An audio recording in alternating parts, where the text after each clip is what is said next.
Hi, this is Kim from Dorothy's Daughter. Stay tuned for some serger basics.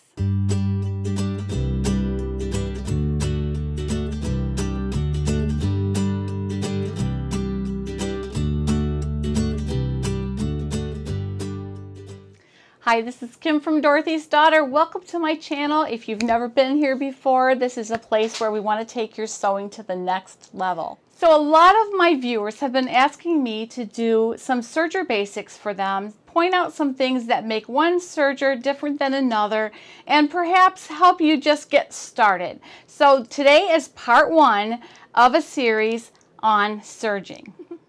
So first of all, let's talk about what a serger does. Serger is also called an overlocker over in Europe, and so serger, overlocker are the same thing. So what an overlocker serger does is that it can overcast seams and give you a nice professional finish, and then it also sews a stitch that will stretch. So when you're doing your knits, it's nice to have a stitch that will stretch. It makes your knit garments last a lot longer because this type of stitch is way more durable. So you can do 2-thread serging, which hardly at all there is anymore, 3-thread serging, and 4-thread serging. Now what you would do, the 2-thread serging really wouldn't be good for anything except for overcasting seams. I had one once. It was a Janome that was a combi, and it was a combi DX. I actually still have it, but I've never used the serger really. On the back of it, it had this serger, this 2-thread serger, so you could finish your seams. But it just was so, clumsy. But the sewing machine was a workhorse. So I love that sewing machine to this day. It's one of those nothing automatic, but will go through anything. So I still have it. I dig it out usually around Christmas time when I have a bunch of projects going. But that had a 2-thread serger. So what you want is either a 3-thread or a 4-thread. A 3-thread is good for rolled hems. It's good for a light seam. In other words, a seam that maybe would not get much tension.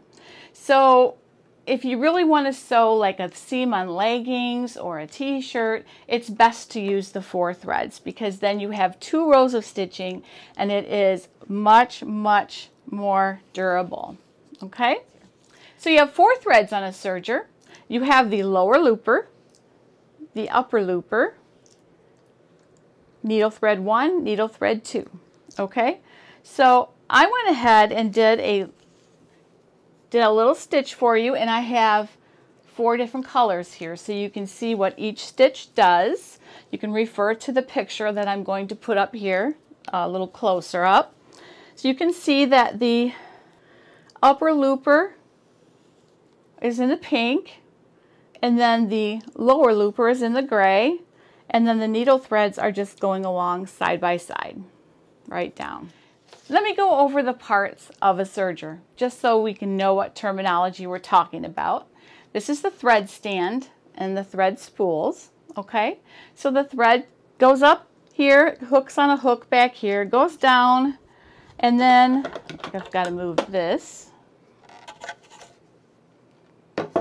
It goes down, and then it will go inside and down around and come out there, the various loopers and needles. And then you also have needles that thread similar to sewing machine needles. Okay? It's a little bit different on each machine, but it still goes that lower looper, upper looper, needle thread 1, needle thread 2. All right? On this machine, it's a little bit differently because it doesn't have automatic threading.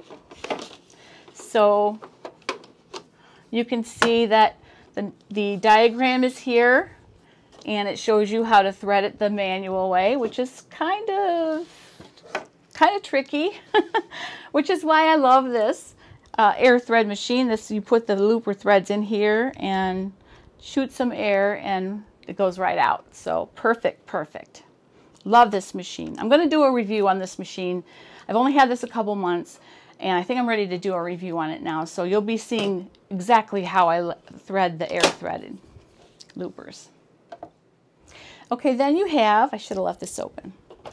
Okay, so then you have the knife You can see here, here's the knife for this machine. And here's the knife for this machine. And the knife actually will cut the fabric right along the edge so it gives a nice clean edge. That's the part that sets it aside really from a cover stitch or a sewing machine, is that it's actually going to cut. Now you can disengage the knife, and there are some times when you might want to do that, like during a rolled hem and that sort of thing. But the knife is really important to stay sharp and clean. Next is the finger, and I'm going to show you a little closer up view of that.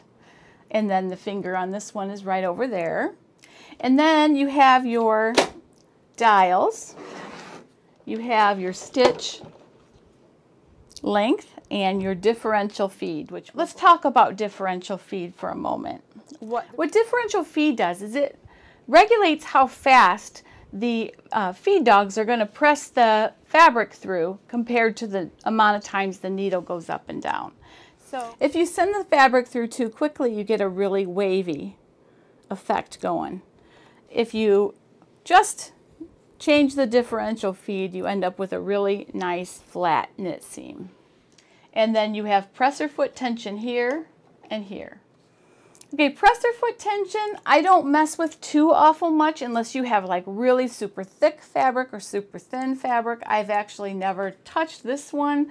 This one, I haven't yet, but I will when I get to denim and that kind of thing with this one. I haven't done jeans yet with this serger, so I will be changing that when I use thick denim or anything that's super, super thick or super, super thin. I probably will dial that up or down.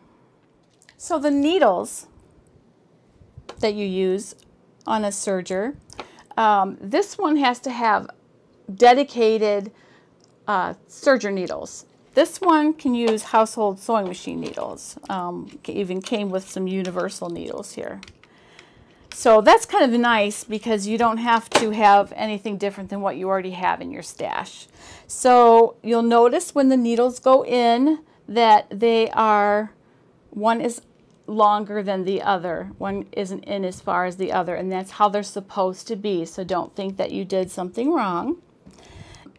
When you take these in and out, please be careful that you don't drop them into the serger because that can happen. This one comes with a little needle thing that you can put the needle through and put it right up there. The other one you just have to hang on to really, really tight. It also comes with a special little screwdriver that you can use on the needle loosener, the needle holder. So as far as thread goes, please use good thread in your serger. Most of the time, if you use a cheap thread, you'll find it broken at some points here, and then you've got to go back and do your threading all over again. That's not something you really want to have to do with a serger. So I would say I like Maxi Lock. I don't mind Sherlock. I like Maxi Lock a little bit better than Sherlock, which is the Coates & Clark brand. But I would stick to Gutermann, Maxi Lock, Sherlock, and don't buy off brands. I know Amazon has some off brands. I've not tried them, but I won't because most of the time you can get this at WowWack for like $1.99 or $2.99. They're pretty big spools too, so, and this is Maxi Lock, so that's pretty good. And also you can, you don't have to have matching thread for every single thing that you do. You can put gray or black or white in all three of these, and so just put it in the left needle thread because that's the only one, that's the one closest to the fold where the seam is, and it's the only one that would poke through at all. Of course, you have to, if you have sheer fabrics, you want, you know, you want to have all white or all black or all whatever it is, but for the most part, I leave gray in mine a lot and then just change this, or it's either, these are usually all either black, white, or gray, and then I change this one. So I have this threaded right now with 4 different colors so that you could see the threads and where they land on the fabric. And that's a really good thing for you to do when you first get your serger, is go ahead and put 4 different colors in there, and it really helps you to know what thread is what. It kind of is, it's a good thing to just kind of have something like this in your drawers so you can refer to where the threads are located on the stitch. Makes it really easy. Okay, so threading. Threading is different with each serger. Some are a lot easier than others. The needle thread is not a biggie. It's just like a sewing machine pretty much. It's not a hard thing to do at all. But the loopers can be tricky. The upper looper doesn't really have that much, it's not as hard. But the lower looper can be really tricky. This one has a bear of a lower looper to thread, which is why I got this one. But I am going to show you a trick in a moment of how you can make that a little bit easier if you don't have an air threaded machine. So this one, the diagram is right here, but I'll put a picture of it. This one just air threads right through, so you don't have to worry about the loopers. There's a process you go through to do that. And then just, it even has a needle threader. So this one's super easy to thread. This one is, like I said, kind of a bear. The upper looper is no sweat. The lower looper is awful. It goes down and through all these things, and then you have to open this side and thread it over here, and it's very, very difficult. So I would suggest, in a moment, I'm going to show you how to tie a thread, tie one thread to the next one, and then you can pull it through. It works 99.9% of the time. Okay, so let's suppose I want to change this thread into the lower looper, okay? This one doesn't have air threading, so I've got to either open it up and follow this maze, which is very difficult, or here's a trick. Cut this up here, leaving enough room that you can tie it, and remove the spool. Okay, put the new spool on. Hooks on the thread stand, okay? Then you have these two pieces here. What you want to do is you want to tie them. And when you tie them, kind of pull from the sides. I think it works a little better that way. I do a double knot. Okay, so you have the two pieces that need to come together. So what you want to do is you want to tie a double knot and kind of keep it going sideways. And then you want to tie it and make sure that either direction that you pull, it won't loosen up, because it's got to go through all the holes and the whole maze. And then cut it off close to the knot. All right, then what you want to do is you want to rotate the hand wheel, turn this dial counterclockwise, one whole rotation. Then you just want to pull this until the knot goes right through the looper. Pull slowly and gently, making sure that the knot doesn't get hung up. And that's it. So, but you need to make sure that you know how it threads. I mean, it's kind of a bear when something happens to the lower looper thread. It's really a joy kill when you're in the middle of a project, but it is doable. After you've sewn your seam, what you want to do, there's a lot of different ways you can do with this tail. If you're going to have a seam that's going to go over your serging, don't worry about it. But if you are going to have a raw edge or something, what I do is I take a crewel needle like this, and then I just thread it. I actually take the eye and thread it backwards. Oop. I put it through the loopers like this. Sort of skip one every once in a while, so it's kind of weaving in and out. And then I just thread the tail through there.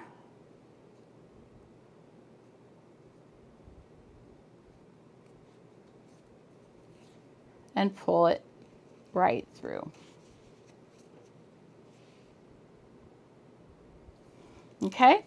And that is how I do the tails. Now you can cut them and add some fray check. Some people take a needle and actually, you know, try to thread the needle and send it backwards, but then you have to use a really short needle. The one I have is fairly long, so I like to do it this way.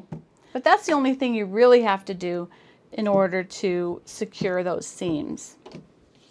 Now let's talk about tension, all right? You need to look at your stitching, and I'm going to show you a close-up here. What you want is the upper and lower looper to gather right at that edge, okay? So you're going to adjust these tensions as needed. Now, I like them about 4 all the way across. It just depends on the machine. Your manual will give you a starting place, and then you can adjust it until you get a nice line like that. Fabric will change it as well. So every time that you're going to sew a new fabric, you should just do a test on a scrap, see how the tension is before you actually sew on your garment. Now you should clean these regularly. And like this one came with a little tiny brush, but you can buy bigger brushes. You never want to blow air into them, because if you blow air in here, you will push all these threads and fuzz into the machine. You want to pull them out. You can even get a little teeny vacuum cleaner, like one that's made for a computer or something like that. You just want to get out some of this fuzz, and I should have cleaned. I've been using mine all day, so it's kind of fuzzy. So that is what you do to clean them. You don't really have a lot of other maintenance. This one does require oil. Not all of them do. Just follow your manual as far as oiling. And then basically just wipe the surface with a dry cloth to just keep the dust off of it. Dust cover is a really good idea. So now I just want to give you a few of my typical pitfalls that I have run into serging, things that have happened. Okay, so first of all, the worst thing that can happen when you're sewing with a serger is that you get another piece of the garment up underneath the seam and then it cuts it. So that has happened to me. So please always feel and make sure there's only 2 layers or however many you're sewing over going through underneath where that blade is. You just don't want to do that. I've cut a few things, and when I first got my serger, and yeah, you only do that a couple times until you start realizing you can't do that. Okay, and then the other thing is you don't want to sew over a pin. If you get a pin near the knife, it is stuck, and it's really difficult to remove, and it can damage your machine. Here's a little clip of what I do to keep that from happening. Okay, so you could do a couple different things in order to not sew over a pin. One of them is to use clips, and they work really well. You have ample time to pull them off as you're going underneath the serger. Okay. The other thing I like to do, and this also helps with curling, is I like to put my pins vertically. And just, if your fabric's curly, you can put them right at the edge and help it not to curl. Okay, and then you have a little bit of warning to be able to like pull them out as you go underneath. Okay, that is how I do that, and believe me, do not sew over a pin. It is awful hard to get out. Boy, look at the difference in that differential feed. That's really a difference. That is what you just do not want to do. It's horrible, and I've come really close to ruining a serger that way. So be sure you pull the pins out before you get to the knife. All right, so those are some basics. And next time we're going to talk about different stitches and how they're used: rolled hem, flat lock, gathering, all the stitches that you can do on a serger, and practicality of using it in garment sewing. All right. Well, have a fantastic day.